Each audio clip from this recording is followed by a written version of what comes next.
Abrimos en 1 Samuel capítulo 10, pero vamos a orar, ¿sí?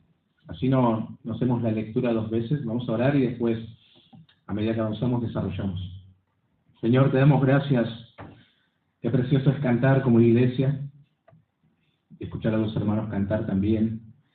Qué lindo es adorarte, oh Dios, a través de las músicas. Así que gracias por eso, por este privilegio, esta bendición. Eso es parte de lo que haremos también en la eternidad, adorarte. Así que podemos tomar esto como un anticipo también. Gracias por cada hermano, gracias por la escritura que ahora abrimos. Impactante para nosotros, oh Dios, la escritura. Seguir avanzando en el primer libro de Samuel me emociona, así que gracias por poder abrir ahora el capítulo 10 que vamos a considerar, deseando también conocerte más a ti, porque reconocemos que al conocerte nuestra vida es transformada. Nadie que te ha conocido y que te va conociendo cada vez más permanece de la misma manera. Así que queremos que te reveles a nosotros a través de esta porción. Pedimos que tu Espíritu obre en los corazones también, en el nombre de Jesús. Amén. Bueno, en el capítulo 9, que prestamos atención vez pasada, el énfasis estuvo en la providencia de Dios, ¿no? En cómo el Señor dirigió cada circunstancia en la vida de Saúl, ¿verdad? Aún en las cosas ordinarias, cotidianas, podemos llamarlo, ¿no? Ir detrás de unas asnas, encontrarse con personas, bueno, algunas aparentes coincidencias que nosotros estuvimos mirando, ¿no? Pero Dios llevaba a este hombre, o llevaba su plan hacia un cumplimiento concreto, ¿no? Luego vimos la revelación de ese plan, donde todo quedó claro, no era nada casualidad, Dios estaba cumpliendo lo que había determinado. De hecho, cuando él habla con Samuel, le dice que había enviado ya a Saúl, que anticipadamente ya lo había hecho, ¿no?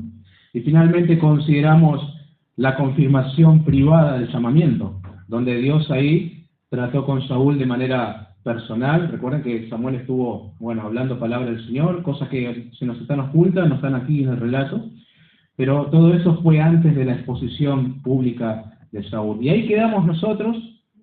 Hoy vamos a avanzar con este capítulo. Ahora, hasta este punto, ¿verdad? Todo ocurre en un marco relativamente reservado, privado si se quiere. Hoy vamos a avanzar y ver cómo eso se cumple en lo público, ¿no?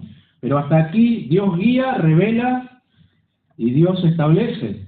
Pero todavía no hay una manifestación abierta de quién va a ser el primer rey en Israel, ¿verdad? Todo estaba entre Samuel, Dios y Saúl. Ahora, en estos tres movimientos que siguen, que vamos a prestar atención, la unción con sus señales confirmatorias, la transformación interna de Saúl y su respuesta inicial, y finalmente su presentación pública, el texto muestra cómo ese llamado comienza a desplegarse progresivamente, ¿no? Primero Dios confirma ese llamado, o confirma su palabra, mejor, con señales que validan lo que ha dicho. Luego obra en el interior de Saúl, produciendo una transformación necesaria para realizar esa tarea que le fue asignada, ¿no? Y finalmente lo expone delante del pueblo en un contexto que ya anticipa tensiones. Y ahí tenemos el formato de lo que va a ser el mensaje. Es decir, el foco sigue siendo el mismo, la soberanía de Dios en la elección del rey. Pero ahora se observa no solo en la dirección providencial, sino también en la confirmación, en la transformación y en la manera en que el llamado es llevado al plano público. Lo que ha comenzado de manera oculta, ahora se hace público o visible, si se quiere, ¿no? Ahora, lo que probablemente quieras saber es cómo este pasaje se aplica a tu vida y a la mía. ¿Qué es lo que quiere decir? ¿Qué enseñanzas traemos? Porque en la iglesia no andamos ungiendo reyes. ¿Y cómo esto ha de aplicarse a mí, no? Y a vos también. Tengo ganas de ser rey, pero no puede ser eso. Ahora, si queremos utilizar este pasaje para cuando elegimos ancianos y diáconos, hermenéuticamente estamos cometiendo un error. Y para eso tenemos las cartas pastorales. Obviamente no podemos hacer esto y forzar el pasaje a una aplicación que no corresponde. Ahora, creo que la pregunta correcta no es ¿qué hago yo con este pasaje? No debe ser así. La pregunta es, antes que nada, ¿no? ¿Qué me está mostrando este pasaje acerca de Dios? Esa nunca falla en una porción, hermano. Sobre todo cuando vayamos a David y Goliat. ¿Cuál soy yo en eso? ¿No? Yo soy David. Vos serías un filisteo, me quedaría mejor, porque te estás oponiendo al plan de Dios, ¿no? Bueno, esa nunca falla. ¿Qué me muestra este pasaje acerca de Dios? Porque aquí no se está exaltando a Saúl, ¿no? No nos confundamos en eso. No se está construyendo tampoco una teología del liderazgo humano. Se está mostrando a Dios cómo obra Él en la historia, estableciendo lo que Él ha decidido establecer, en el tiempo y de la manera que Él ha determinado. Y cuando uno sigue el desarrollo del texto, empieza a notar que Dios no solo determina, Él también confirma lo que ha hecho. Es decir, su palabra no queda en el aire, no exige una obediencia sobre la base de incertidumbre. Él acompaña su propósito con evidencias claras. Y eso es lo que vamos a ver en la primera sección, ¿no? Dios no solo unge a Saúl, también confirma su palabra con señales específicas. Y por supuesto, hermanos, conocer a Dios, cómo Él obra, cómo dirige todas las cosas, inevitablemente, y gracias a Dios, tiene un impacto en nuestras vidas. Conocer a Dios nos transforma. Así que continuamos con la soberanía de Dios en la elección del rey. Veamos en primer lugar la unción y las señales confirmatorias. En primer lugar, o puede ser cuarto lugar, porque es la continuación de lo que vimos vez pasada, ¿no? Esto corresponde a los primeros 8 versículos. Primero Samuel 10. Tomando entonces Samuel una redoma de aceite, la derramó sobre su cabeza y lo besó y le dijo: ¿No te ha ungido Jehová por príncipe sobre su pueblo Israel?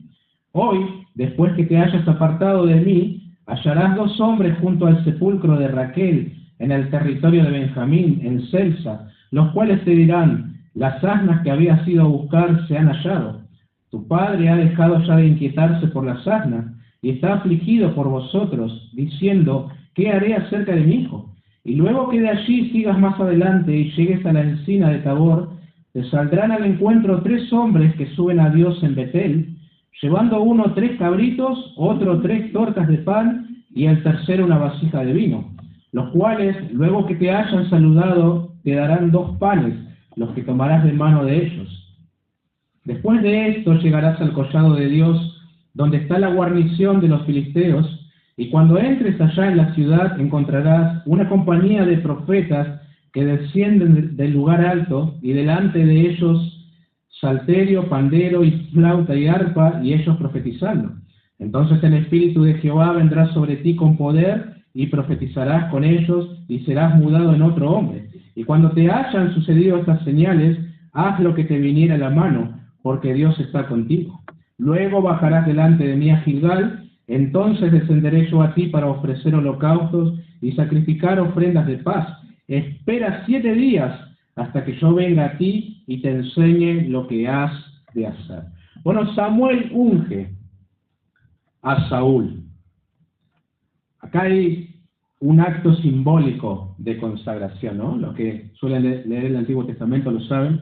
El aceite simboliza o representa primeramente la separación o santificación. A veces se ungían objetos, lugares, y bueno, se entendía que estaba apartado para los usos del Señor. A veces se unge personas también, bueno, porque Él va a ser apartado para esto.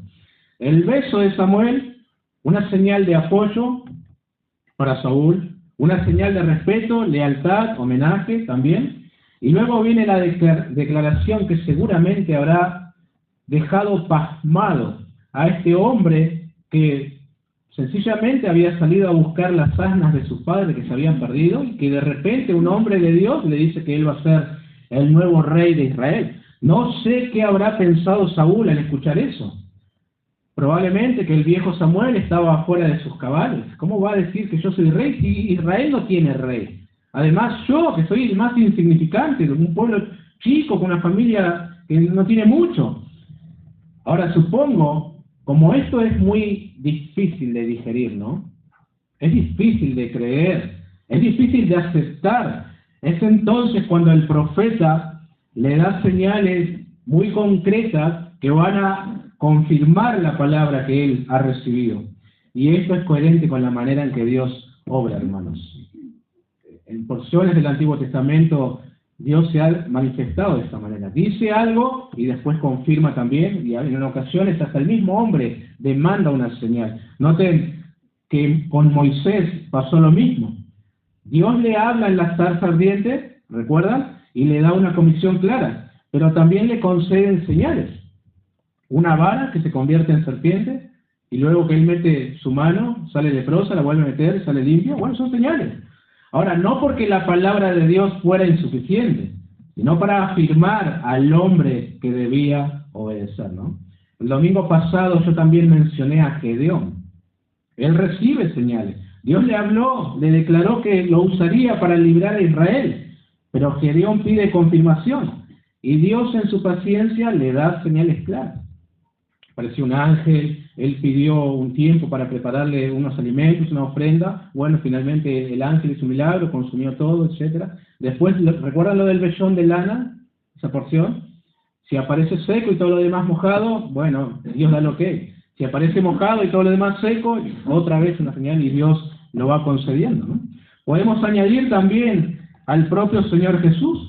Cuando inicia su ministerio, hay una señal, una confirmación visible en su bautismo. El Espíritu desciende, la voz del Padre declara su identidad. No se trata entonces de incertidumbre, es una afirmación pública de lo que ya es verdadero. En pocas palabras, Samuel le describe a Saúl lo que le va a acontecer, con quién se va a cruzar, qué le van a decir y qué le van a dar. Y sucede todo al pie de la letra, como para que él esté seguro de que lo que le está diciendo no son meras palabras, ¿no? Ahora, lo más importante, creo yo, es eso de que se encontraría con una compañía de profetas y el Espíritu de Dios vendría sobre él con poder y también profetizaría y sería mudado a otro hombre. Impresionante. ¿Qué es lo que le está por acontecer a este hombre, no? Bueno, acá se está hablando no de una experiencia emocional pasajera, ni de un cambio superficial. Está describiendo la intervención directa de Dios sobre Saúl, capacitándolo para que él pueda realizar las funciones que se le van a dar ahora. Humanamente él no podría ser el rey de Israel. Él no podría sacar al pueblo a las batallas. Y necesitaba entonces que Dios lo equipe. Y ahí está el Espíritu Santo para hacerlo, ¿no? Ahora, no nos confundamos con algo. En el contexto del Antiguo Testamento, esto tiene un sentido específico. No se trata aún de la obra permanente e interna del Espíritu Santo que nosotros vemos en el Nuevo Pacto. Esto es diferente, hermanos. Esto es una capacitación divina para una función particular. Dios toma a un hombre común y lo habilita para poder ejercer esa responsabilidad que en sí mismo no podría sostener. En Éxodo capítulo 31 hay un hombre llamado Bezalel. Él también fue lleno del Espíritu de Dios y el texto dice que y lo he llenado del Espíritu de Dios en sabiduría, en inteligencia, en ciencia y en todo arte. El propósito era capacitarlo para la obra del tabernáculo y para que él pudiera diseñar los muebles. Y uno dice, ¿necesitaba el Espíritu de Dios para hacer eso? Y se ve que sí. Hoy tenemos diferentes carpinteros, acá a lo mejor lo pueden hacer, pero bueno, en aquel momento no eran como los de hoy, ¿no? El Espíritu también vino sobre Sansón, recuerda, ¿no? Magnificó su fuerza de una manera que ningún hombre podría hacerlo y lo capacitó para realizar algunas hazañas, ¿no? Así que el personaje o lo que se destaca aquí no es la fuerza ni lo que él hizo, sino el Espíritu que lo capacitó, ¿no? Aquí el Espíritu viene, capacita a Saúl en la función que le ha sido asignada, que es la de gobernante de Israel. Y a diferencia del nuevo pacto que vemos en el Nuevo Testamento, el Espíritu viene sobre una vida, pero también puede retirarse. Más adelante veremos que el Espíritu abandona a Saúl cuando él desobedece la palabra de Dios, ¿no? Eso es algo que no sucede en el nuevo pacto. El Espíritu viene a nosotros y jamás nos abandona. Ahora, de todas maneras, hay similitudes con los creyentes. Si bien el Espíritu Santo no abandona al creyente porque ha sido dado como garantía, las zarras, dice la Escritura, sin embargo, su influencia puede ser resistida. La Escritura habla de no contristar y no apagar al Espíritu, lo cual indica que, aunque su presencia no se pierde, su influencia o la comunión, la operación en la vida del creyente, sí pueden verse afectadas por el pecado. Y hay creyentes que pueden dar testimonio de que esto ha sido así. Han contristado al Espíritu de Dios, su influencia de alguna manera ha sido restringida, ¿no? Volviendo a las señales confirmatorias, no hay necesidad de buscar un significado aquí a cada elemento, ¿verdad? Hay que tener cuidado cuando leemos el Antiguo Testamento y tratamos de espiritualizar el texto. ¿Qué significa los panes que recibió Saúl? ¿Es la oración? No hay que ir por ese lado, no se interpreta la Biblia de esa manera, ¿no? El punto es que todo ocurrió exactamente como Dios lo había dicho. Ese es el énfasis del texto, ¿no? Dios siendo soberano. Y de ahí hay mucho que nosotros podemos tomar. Por ejemplo, el hecho de que la palabra de Dios no queda suspendida en el aire. No es una posibilidad, no es una sugerencia, no es algo que tal vez ocurra. Cuando Dios habla, lo que ha dicho se cumple. Eso sí es aplicable a nosotros, ¿verdad? Si la Escritura afirma algo, así será. Si es profecía, se cumplirá. ¿Cuántas se han cumplido ya hasta ahora? Y quedan aún por cumplirse, ¿no? Si se advierte algo, hay que estar atentos y tener cuidado porque sucederá. Y si promete, podemos estar confiados porque es fiel el que lo ha dicho. Eso es lo que Saúl comienza a experimentar aquí, hermanos. Por lo menos en este momento. Las narraciones posteriores nos dirán que él luego va a desechar la palabra de Dios, ¿no? Pero por lo menos en este momento él la está recibiendo. Así que nos quedaremos con eso. Cuando Dios habla, lo que ha dicho se cumple. También, algo más que tomamos de este pasaje es el hecho de que Dios no solo habla y confirma, también capacita para aquello que ha determinado.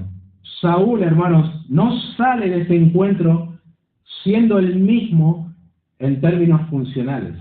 Él es otra persona. Dios interviene en su vida, obra sobre él y lo habilita para la tarea que le ha sido asignada. No se le deja con una palabra imposible de cumplir, sino que se le concede lo necesario para llevarla adelante. Y eso, hermanos queridos, vuelve a poner el énfasis en el lugar correcto. No es el hombre quien se prepara a sí mismo para alcanzar el propósito de Dios, ¿no? Es Dios quien, habiendo determinado algo, también provee los medios para que eso se realice. Eso es un principio que también se aplica a nosotros, a los creyentes del Nuevo Pacto, y que encuentras en el Nuevo Testamento. Así vemos que hay una capacitación que está orientada a una vida de obediencia, santidad y servicio dentro del cuerpo de Cristo. Noten algunos pasajes que he seleccionado. Filipenses 2, 12 y 13, mucha claridad.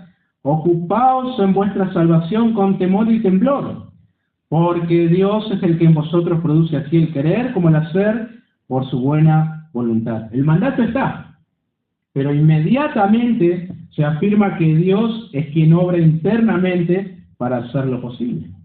También Hebreos 13, 20 y 21.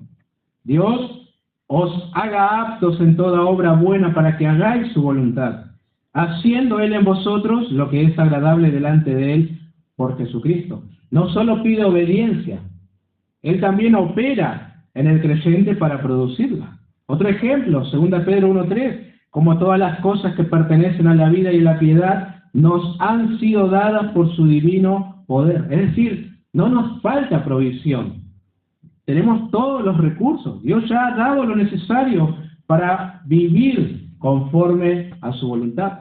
Un texto más, 1 Corintios 10:13, 2 mejor dicho.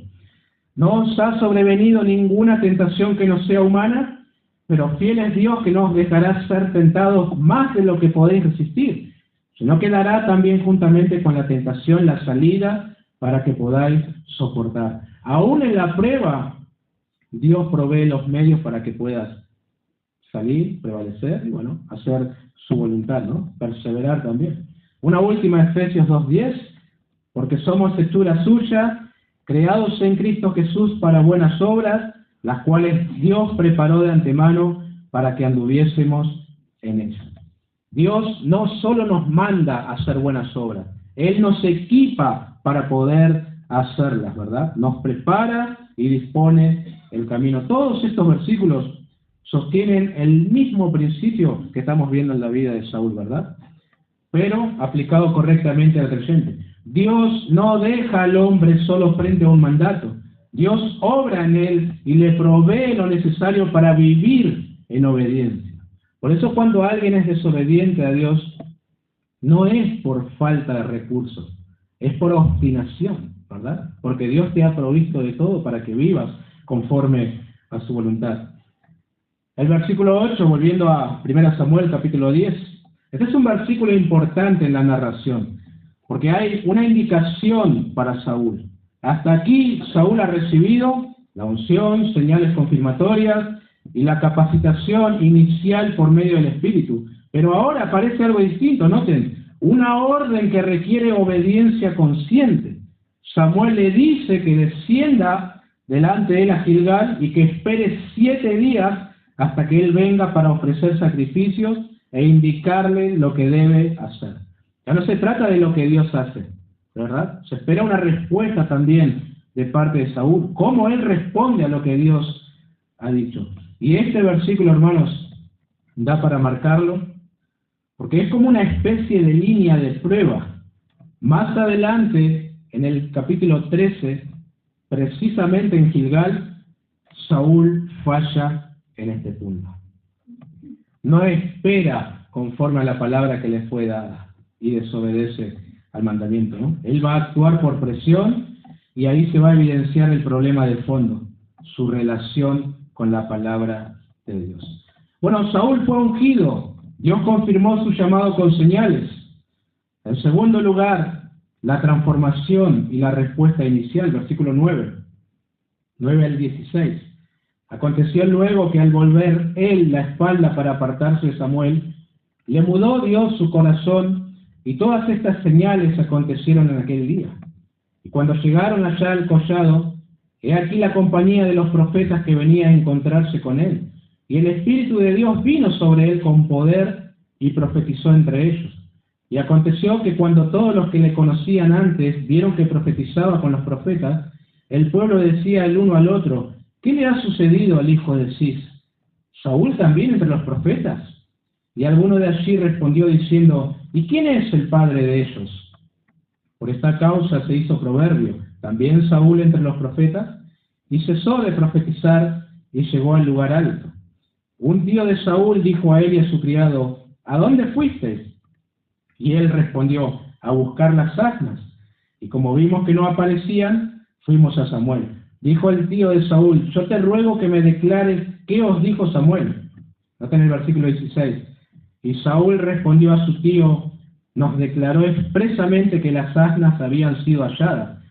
Mas del asunto del reino, de que Samuel le había hablado, no le descubrió nada. Dios le mudó el corazón, dice el texto a Saúl, ¿no? Ahora, por favor, no lean Dios lo regeneró, ¿no? Esa es una verdad que encuentras en el Nuevo Pacto. Anticipada en el Antiguo, sí, pero se hace recién una realidad cuando el Espíritu Santo desciende allá en Pentecostés, ¿no? Lo que está sucediendo aquí es que Dios, bueno, expliqué el propósito recientemente, que le muda el corazón para capacitarlo y realizar la tarea que le había sido asignada, ¿no? Ahora, a lo mejor para no ser repetitivo, el autor, el narrador, no cuenta cómo se cumplió toda la profecía que le había dado. Solamente resume, sintetiza todo y dice: bueno, aconteció en aquel día estas cosas y se acabó, ¿no? Ahora, él sí menciona uno. ¿Cuál? La de su encuentro con los profetas y que él mismo profetizaría. ¿Por qué este énfasis y contar que esto sí pasó y lo demás solamente generalizarlo, ¿no? Bueno, porque es la señal más visible, la más llamativa y la que evidencia públicamente que algo ha ocurrido en él. Saúl entra en ese grupo y participa de lo que está sucediendo. Había mencionado la vez pasada que Saúl no indica, no parece ser un hombre espiritual, pero aquí está profetizando, ¿verdad? Y muy interesante que eso genera reacción. La gente que conocía a Saúl se preguntó: ¿qué le ha sucedido al hijo de Cis, Saúl también entre los profetas. Es como cuando el pecador se convierte a Cristo y los vecinos comienzan a decir, mirá este cachivache, ahora se hace el santito, anda con la Biblia debajo del brazo, si yo lo conozco, ¿qué quiere inventar? ¿No? Como que se sorprenden de Saúl, hay desconcierto aquí, lo ven haciendo algo que no encaja con lo que sabían de él. Alguien dijo, si bien no hay evidencia de que él fuera demasiado malvado, pero Saúl era una persona secular, no una persona espiritual, y era el último hombre que sus amigos esperaban tener ese tipo de experiencia. Recuerden que mencioné vez pasada que él ni siquiera conocía a Samuel, no tenía nada que ver con las cosas espirituales, ni le afectaban. Pero así es como obra Dios, hermanos. Él irrumpe en la vida de una persona y produce cambios impresionantes, ¿verdad? Que no se explica por antecedentes, no se explica por formación previa ni por expectativas humanas. Lo que se ve en Saúl en ese momento no es la continuación de lo que él venía haciendo, es el resultado de una intervención de Dios. Por eso la reacción del entorno, ¿no? Este no es el hombre que yo conozco y ahora está en las cosas espirituales. Como dije, ese asombro no ha desaparecido hoy y no debiera desaparecer nunca, ¿no? Las personas deben seguir asombrándose del cambio que Dios produce en un hombre o en una mujer, ¿verdad? Tiene que ser de esa manera. Un hombre que no tiene nada que ver con la religión y que hoy profese amar a Dios, que hoy confíe en su palabra, mientras su conducta presenta cambios significativos.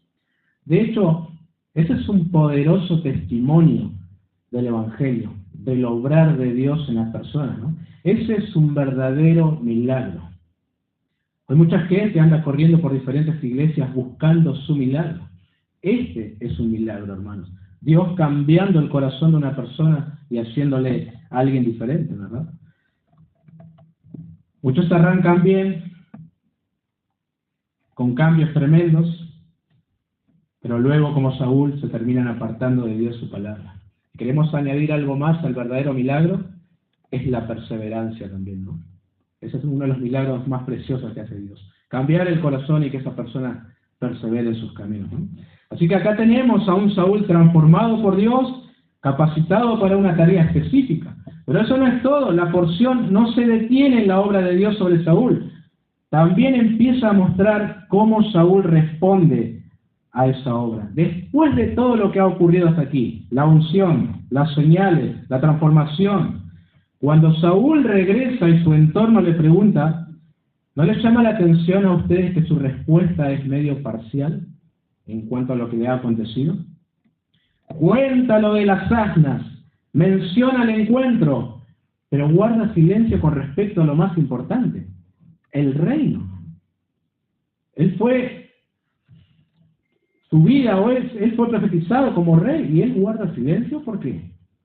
¿Por qué no dice? Bueno, he leído varios aportes,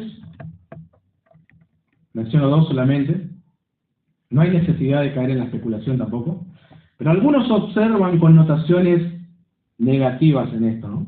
Dios ha hecho su parte con toda claridad, ¿verdad? Ha hablado, ha confirmado, ha intervenido, pero la respuesta de Saúl no es del todo definida, como que no concuerda con lo que Dios hizo. Otros, sin embargo, observan que no necesariamente hay algo reprochable en su silencio. ¿Qué caso tenía decir, ahora yo soy el rey, si todavía no había una proclamación pública de eso? Si el pueblo no lo había reconocido, si el proceso no estaba completo.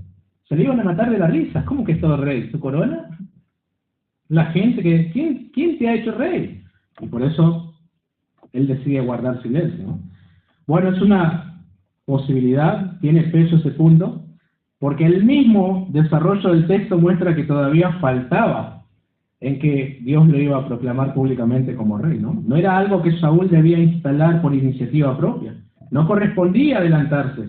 En ese sentido, su reserva de anunciarse como rey puede verse como prudencia, ¿no? ¿Por qué decir algo que todavía no soy? No tomar una posición que aún no le había sido dada públicamente. Pero aún reconociendo eso, hermanos, el texto deja una sensación abierta. no hay una afirmación clara, ¿verdad? No hay una apropiación explícita de lo que Dios ha dicho, y eso hace un poco de ruido. Puede ser una falta de humildad lo de Saúl, y detrás se está escondiendo temor o incredulidad, ¿no? Es decir, una respuesta equivocada al llamamiento. Ahora, una aplicación de este punto para nosotros sería el siguiente. La obra de Dios en una persona no debe evaluarse solo por el impacto inicial, sino por la respuesta que esa persona da a lo largo del tiempo, ¿no? Saúl experimenta algo real. Dios interviene, lo capacita, produce un cambio visible, pero en su respuesta ya aparece cierta indefinición, ¿no? Ahora, nosotros sabemos el desenlace final. Y ese desenlace final nos hace mirar esta porción también de una manera diferente. Sabemos cómo termina su historia. Y eso nos hace leer los detalles iniciales con mayor atención, ¿no? La cuestión decisiva acá es, ¿cómo responde esa persona a la obra de Dios en el tiempo? Muchos arrancaron como Saúl y terminaron como Saúl, lamentablemente, ¿no? Eso le ha sucedido a muchos que afirmaban ser creyentes. Un principio teológico: Dios capacita sobrenaturalmente a quienes llama, pero la respuesta humana puede ser incompleta. La obra de Dios no anula la responsabilidad del hombre, queridos hermanos. No olvidemos eso, ¿no? Saúl no puede decir más adelante que le faltó intervención divina. No puede argumentar que no fue capacitado, ni que no tuvo claridad. Dios habló, confirmó su palabra, obró en su vida de manera evidente. Sin embargo, eso no aseguró su fidelidad. Faltó su respuesta a eso, ¿no? Esto nos obliga a nosotros a salir de una confianza superficial apoyada en el pasado, ¿no? Nos saca de la idea de que haber tenido una experiencia con Dios en algún momento es suficiente. Nos lleva a considerar la respuesta presente. No importa el pasado. Dios obró en tu vida, Dios te usó. La manera en que hoy se responde a la palabra de Dios es importante. La fidelidad, hermanos, no se mide por un momento en tu vida, sino por una trayectoria, ¿no? Esto nos lleva a preguntarnos qué tal hoy nuestra vida con el Señor, y no antes. En tercer y último lugar, la presentación pública bajo tensión. Versículo 17. Después Samuel convocó al pueblo delante de Jehová en Mizpa, y dijo a los hijos de Israel: así ha dicho Jehová, el Dios de Israel: yo saqué a Israel de Egipto y os libré de mano de los egipcios y de mano de todos los reinos que os afligieron. Pero vosotros habéis desechado hoy a vuestro Dios, que os guarda de todas vuestras aflicciones y angustias, y habéis dicho: no, sino pon un rey sobre nosotros. Ahora pues, presentaos delante de Jehová por vuestras tribus y por vuestros millares. Y haciendo Samuel que se acercasen todas las tribus de Israel, fue tomada la tribu de Benjamín, e hizo llegar a la tribu de Benjamín por sus familias, y fue tomada la familia de Matri, y de allí fue tomado Saúl, hijo de Cis, y le buscaron, pero no fue hallado. Preguntaron pues otra vez a Jehová si aún no había venido allí aquel varón, y respondió Jehová: he aquí que él está escondido entre el bagaje. Entonces corrieron y lo trajeron de allí, y puesto en medio del pueblo desde los hombros arriba, era más alto que todo el pueblo. Y Samuel dijo a todo el pueblo: ¿habéis visto aquel que ha elegido Jehová, que no hay semejante a él en todo el pueblo? Entonces el pueblo clamó con alegría, diciendo: ¡viva el rey! Samuel recitó luego al pueblo las leyes del reino, y las escribió en un libro, el cual guardó delante de Jehová. Y envió Samuel a todo el pueblo, cada uno a su casa. Saúl también se fue a su casa en Gabaa, y fueron con él los hombres de guerra, cuyos corazones Dios había tocado. Pero algunos perversos dijeron: ¿cómo nos ha de salvar este? Y le tuvieron en poco, y no le trajeron presente, mas él disimuló. Después de todo lo extraordinario, hermanos, externa e internamente que le ocurrió a este hombre, él volvió a su casa y continuó con las cosas cotidianas, digamos, ¿no? Sin embargo, llegó el momento señalado en el que la palabra de Dios se cumpliría, y habría una presentación formal ante el pueblo de su nuevo y flamante rey, hermoso y alto como ninguno, ¿no? Samuel convoca al pueblo. Vale la pena prestar atención, hermano, a lo que se dice y a lo que se hace acá. O sea, que es una instancia en la que Dios mismo está interpretando lo que está ocurriendo.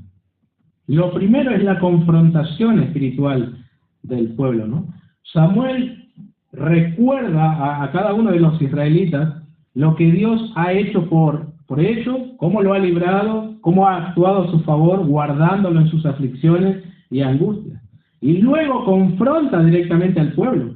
Ellos han desechado a Dios como su rey. Es decir, la instauración de la monarquía no se presenta como un logro, es la consecuencia de haber rechazado a Dios. Y he pensado yo, qué manera de presentar a un rey, ¿no? Qué momento tan tenso. Es como decir, mira, vos no estás acá porque sos un campeón, alto y fachero. Estás porque la gente prefirió a un hombre imperfecto en lugar del Dios perfecto. Y hasta el momento nadie parece estar reflexionando. Che, ¿y si damos marcha atrás con esto lo del rey? Si no es para nuestro bien. La propuesta no sirve, volvamos atrás. Nadie. Luego viene la designación pública de Saúl de los versos 20 al 24. Se procede a echar suertes. No se menciona eso aquí, suertes, pero es lo que se está haciendo, ¿no? Y finalmente, haciendo eso, Saúl es señalado. Ahora, esto de echar suertes no debe entenderse como el azar, queridos hermanos, ¿eh? No es eso, ¿no? Era como un sorteo, un medio reconocido en ese contexto para identificar la elección de Dios. Es decir, Dios como que intervenía en eso que hacían los hombres, ¿no? En otros momentos también se hizo. Por ejemplo, ¿recuerdan cuando van a descubrir a quién tomó del anatema? En Josué capítulo 7. Echaron suertes. Es decir, convocan a una elección que Dios mismo intervenga. Y la suerte cayó sobre Acán, ¿verdad? Y bueno, él fue destruido con todo lo que tenía. Más adelante en este libro echan suerte entre Jonatán y Saúl. Y la suerte cae sobre Jonatán, ¿verdad? Los discípulos de Jesús, muchos años después, echaron suerte para ver quién sería el sucesor de Judas. Y ahí es cuando la suerte cae sobre Matías, ¿no? La razón detrás de esto entonces aquí es que las tribus se dieran cuenta de que Jehová estaba a cargo del proceso de selección. Y aquí aparece un detalle muy significativo, hermanos. Saúl está escondido entre el bagaje. El hombre que fue ungido, confirmado, capacitado, ahora se oculta cuando debe ser presentado. Y sin embargo, Dios lo expone. ¿Por qué este hombre está oculto otra vez y no se presenta como rey? Hay mucho para especular. Probablemente estuvo escondido no por humildad, sino por temor, ¿verdad? Y ahí ya no está respondiendo favorablemente al llamado de Dios, ¿no? Alguien dijo, si Saúl se hubiera enfocado en la gloria de Dios, él habría estado presente en la asamblea y habría aceptado humildemente el llamado de Dios. Como notan, hermanos, Saúl es un hombre que se guía por emociones, ¿no? En este momento puede tener temor, se esconde, y es un hombre que no se guía por fe. Y los que ya conocen la historia completa saben que así será el reinado de este hombre, ¿no? Un día ama a David, otro día le tira una lanza, otro día lo persigue, otro día que emociones, y no hay nada de convicción allí. Bueno, lo hacen venir, lo ponen delante del pueblo y su apariencia vuelve a destacarse, ¿no? Samuel dice, miren al hombre que el Señor ha escogido, no hay nadie como él en todo el pueblo. NBI traduce así. Notan eso como impresionándose de Saúl, ¿no? Como haciendo una arenga para que el pueblo diga, luego viva el rey. Y esto a mí me llama la atención de Samuel, hermanos. Como que él se impresione de eso. ¿Por qué? ¿Recuerdan cuando le toca ungir a David? Él se impresionó por uno de sus hermanos, Eliab. Sin duda que este es el ungido del Señor, dijo. Porque lo vio grandote, vio un oso y acá está. Sin embargo, Dios lo tiene que corregir y le dice, no mires a su parecer, ni a lo grande de su estatura, porque Jehová no mira lo que mira el hombre. Jehová mira el corazón, el hombre mira lo que ve, ¿verdad? Ahora, esa es una falencia entre los líderes, ¿verdad? Vigente en el día de hoy. Impresionarse por lo de afuera, ¿no? El talento, sus recursos, sus dones, cuando lo que importa es el corazón, ¿no? Así es, hermano. Bueno, después de esto el pueblo responde con entusiasmo, ¡viva el rey! Hay una aceptación externa, pero en un contexto que nosotros ya sabemos que es defectuoso, ¿no? Hablando en términos espirituales. Y finalmente, la recepción dividida del reino. Los versículos 25 al 27. Hubo personas que lo aceptaron como rey, se juntaron con él, sobre todo los hombres de guerra. Pero noten lo que dice el versículo 26, cuyos corazones Dios había tocado. Otra vez, hermanos, este detalle hermoso de la soberanía de Dios y su providencia en acción, ¿no? El pueblo está muy mal al elegirse un rey, dejando el gobierno de Dios, pero Dios no ha desechado a su pueblo.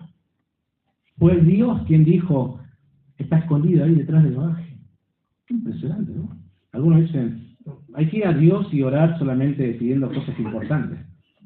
Acá oraron, dicen, ¿dónde está Saúl? Y ahí está escondido.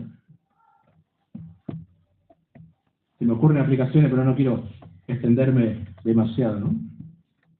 Fue Dios también quien guió todo el proceso para este momento, muy a pesar de la condición del pueblo.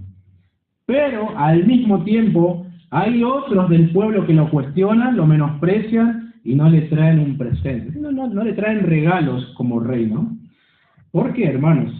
Es que cuando Dios llama a alguien para un servicio, eso no garantiza aprobación humana y que todos van a estar aplaudiendo, ¿no? Siempre va a haber personas descontentas. Acá hay hombres menospreciando, ¿cómo no sabe salvar ese? Solo porque es alto. En el fondo, están cuestionando lo que Dios está haciendo. De ahí su queja, ¿no? No logran ver o no quieren ver la mano de Dios en este proceso. Su problema no es solo con el hombre, sino con el obrar de Dios detrás del hombre. Esto sucede en las congregaciones hoy cuando la iglesia experimenta un cambio de pastor. No me gusta. Habla lento. Habla fluido. Me aburre. El otro me gustaba más. Sus formas me sacan. Y uno percibe que el criterio con el que se evalúa no es espiritual, sino superficial, ¿no? Se juzga por estilo, por preferencias personales, por afinidad, como si el punto central fuera la comodidad del oyente y no la fidelidad del ministerio. Es lo que está ocurriendo en la reacción del pueblo, hermanos. ¿Cómo nos ha de salvar este? No hay un análisis serio de lo que Dios ha hecho. No hay consideración de la palabra dada. Hay una evaluación rápida basada en lo que ellos perciben. Y no le traen presente y le rechazan, ¿no? Algo muy interesante. Más adelante, en el capítulo 11, estos que ahora se levantan contra el propósito de Dios en Saúl, quedan expuestos. Y el pueblo pide que mueran. Pero el mismo Saúl intercede diciendo no. Hoy el Señor ha traído salvación, que no muera nadie. Por gracia, ¿no? Nunca les va bien a aquellos que se levantan y juzgan superficialmente lo que Dios está haciendo. David dirá más adelante, 26:9, ¿quién extenderá su mano contra el ungido de Jehová y será inocente? El ungido de Jehová allí era Saúl. Y él, cuando tenía en sus manos, dijo no. Si Dios lo ha levantado, ¿qué me voy a volver yo contra él? En conclusión, Israel ha dejado la teocracia por la monarquía. Han querido un rey visible. Han buscado parecerse a las naciones. Han rechazado el gobierno directo de Dios sobre sus vidas. Y sin embargo, el trono de Dios no ha sido afectado por esta decisión. Qué impresionante, hermanos. ¿Hay algo para nosotros aquí? Por supuesto. Primero, descansar en la soberanía y providencia de Dios en lo cotidiano. Todo el relato nos está mostrando a nosotros que Dios gobierna incluso cuando su pueblo actúa mal. Israel pide rey por motivos equivocados, pero Dios no pierde el control.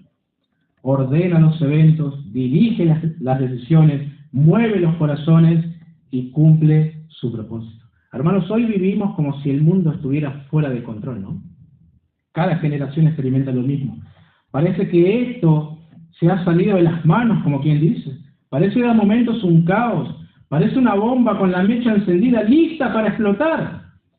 Pero en los cielos hay un Dios que en contextos así continúa con sus propósitos y no se detendrá hasta cumplirlo, ¿no? Por eso, hermanos, nuestra vida no puede estar gobernada por la ansiedad, bajo ningún punto de vista, ni por la incertidumbre que produce lo que vemos. Estamos llamados a vivir con una convicción más profunda. Dios reina. Él reina y todo está bajo control. Claro, esto no nos exime a nosotros de responsabilidades. Vamos a hacer lo que está en nuestras manos. Vamos a ser sabios, vamos a ser prudentes, vamos a ser precavidos, lo que sea. Pero sin perder de vista el horizonte. Salmo 115:3. Nuestro Dios está en los cielos. Todo lo que quiso ha hecho. Este es nuestro horizonte. Él hace como le place. Segundo, un día disfrutaremos de un verdadero rey, con todas las letras, ¿no? Saúl es el rey, ¿sí? Pero él es un rey imperfecto, elegido en un contexto de debilidad humana. Pero Saúl anticipa la necesidad de un rey perfecto. Como dije, ese rey es Jesucristo, ¿no? Saúl comienza con humildad, termina con orgullo. Sin embargo, Cristo fue y es y será humilde de corazón. No encontrado por casualidad, sino enviado plenamente por el Padre. No inseguro, sino perfectamente obediente, contrastando con Saúl, ¿no? No parcialmente transformado, sino santo por naturaleza. No rechazado parcialmente, sino finalmente exaltado. Cristo es el Rey verdadero, hermanos. Él es el Rey que no falla. Él es el que no se desvía. El que no necesita ser confirmado porque Él mismo es la confirmación de todas las promesas de Dios. A Él amamos, a Él servimos, a Él esperamos y probablemente alguien aquí a Él le necesita también, a Cristo, el verdadero Rey, ¿no? Oremos. Le damos gracias, oh Dios, una vez más por la Escritura. Gracias por ser un Dios soberano, aunque a veces nos captamos eso. Y los vientos, las tormentas nos hacen olvidar de esa preciosa verdad. Nos cuesta ver tu providencia detrás de las cosas que tú mismo permites en nuestras vidas, en nuestras congregaciones. Pero ayúdanos a que esta verdad impacte nuestro corazón. Te lo pedimos en el nombre de Jesús.